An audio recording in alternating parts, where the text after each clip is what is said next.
Grande parte do país era constituído, como já sabemos, por terras senhoriais. E as que pertenciam a comunidades religiosas eram, de facto, muito importantes. Estamos em Alcobaça, um dos maiores coutos da época. Este couto foi instituído em meados do século XII.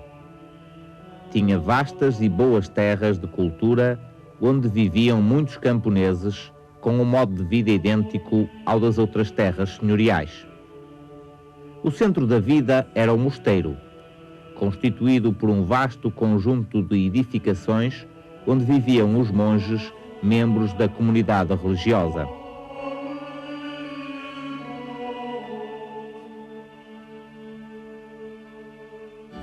Alguns deles cultivaram a terra ao lado de muitos camponeses. Outros, que tinham aprendido a ler e a escrever, estudavam obras antigas do tempo dos gregos e dos romanos e copiavam muitas delas com grande minúcia e rigor.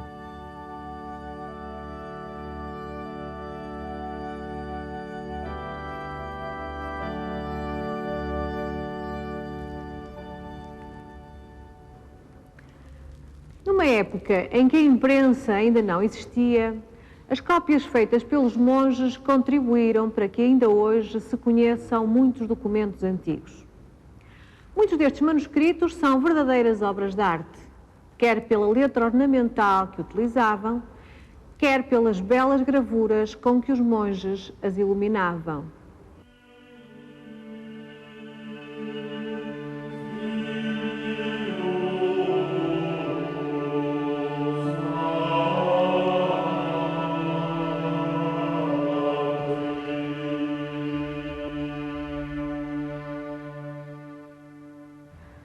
Os mosteiros eram, assim, na época, importantes centros de cultura, sendo notáveis as suas bibliotecas.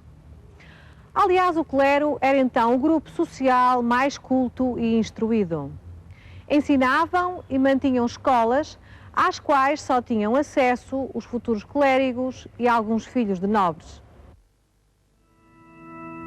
O mosteiro era também, muitas vezes, local de assistência para os doentes e para os mais necessitados.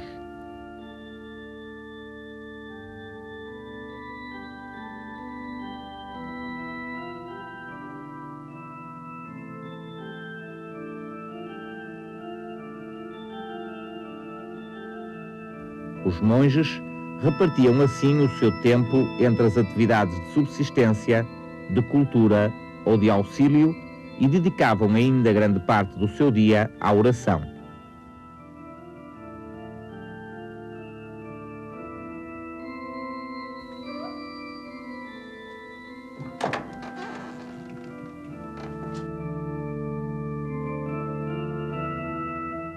As preces eram efetuadas no recolhimento das suas pequenas celas.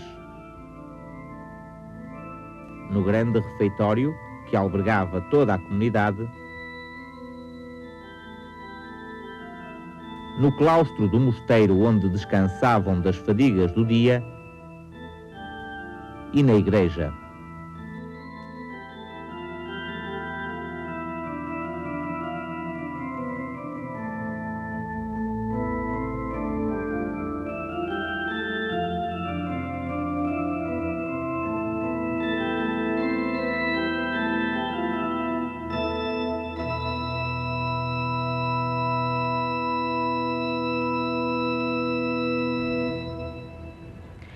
Estas atividades dos monges estavam estabelecidas numa regra a que todos obedeciam.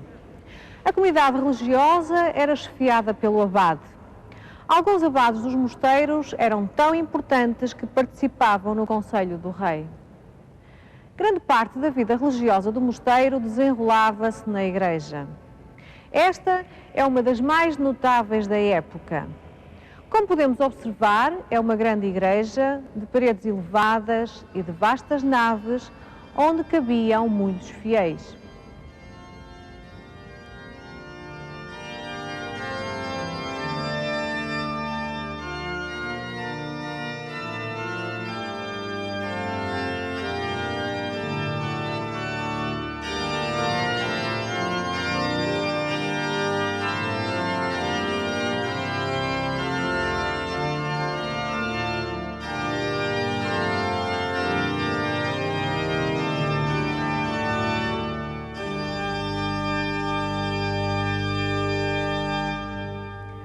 Porém, nem todas as igrejas no nosso país estavam em mosteiros.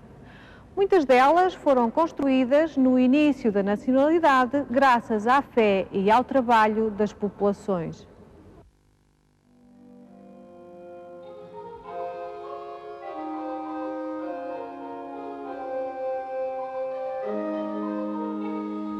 Eram pequenos edifícios isolados, sem grande decoração e pouco iluminados.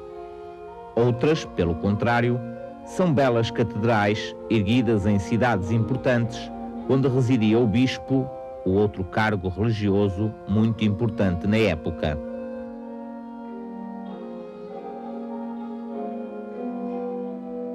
Braga, Coimbra, Lisboa e Évora eram importantes bispados no século XIII. As suas torres majestosas e portais trabalhados são imponentes.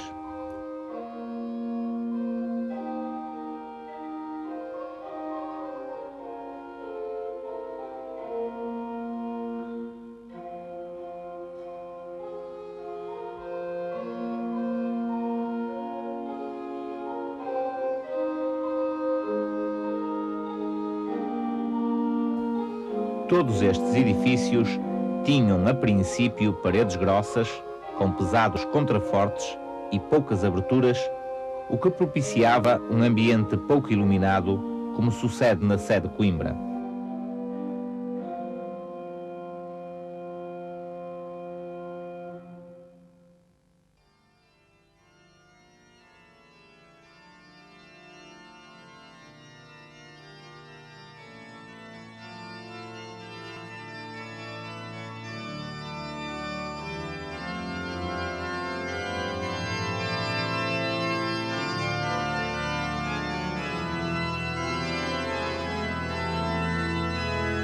Mais tarde, as técnicas de construção mudam.